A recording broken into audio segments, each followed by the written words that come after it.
আসসালামু আলাইকুম গাইস। বাংলাদেশ সেনাবাহিনী very short range air defence missile ইসোরাট মিসাইল রেজিমেন্ট গঠন করেছে। Very short range air defence missile বলতে মূলত ম্যানপ্যাড বা শোল্ডার লঞ্চ মিসাইল বোঝানো হয়।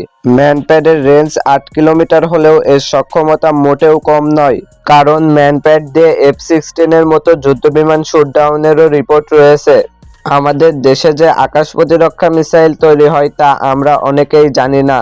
চীনের প্রযুক্তিগত সাহায্য সহযোগিতায় বাংলাদেশ সমস্ত কারখানাতেই তৈরি করা হচ্ছে দেশের সর্বপ্রথম আকাশ প্রতিরক্ষা মিসাইল সিস্টেম। 2015 সালে বাংলাদেশ সমস্ত কারখানা Chinese arm company aerospace long March international এর সাথে ম্যানপ্যাড FN-16 এর টেকনোলজি ট্রান্সফার সংক্রান্ত একটি চুক্তি সই করে। এই চুক্তি মোতাবেক বাংলাদেশ FN-16 এর পোর্টেবল ম্যানপ্যাড প্রযুক্তি ক্রয় করে। কয়েক বছর আগে থেকেই বাংলাদেশ নিজেই FN-16 পোর্টেবল ম্যানপ্যাড উৎপাদন শুরু করেছে। এটি থার্ড জেনারেশনের প্যাসিভ ইনভরেন্ট হোমিং ম্যানপ্যাড। এই ম্যানপ্যাডটি শত্রুপক্ষের ড্রোন, নিচ থেকে উড়ে যাওয়া যুদ্ধবিমান, অ্যাটাক হেলিকপ্টার ইত্যাদি ধ্বংস করতে সক্ষম। তো আজকের মতো এখানেই বিদায়। দেখা হবে পরবর্তী কোনো ভিডিওতে নতুন কোনো বিষয় নিয়ে। ততক্ষণ ভালো থাকবেন, সুস্থ থাকবেন। জুবায়ের আহমেদ লাবিব ইউটিউব চ্যানেলটি সাবস্ক্রাইব করে আমাদের পাশেই থাকবেন।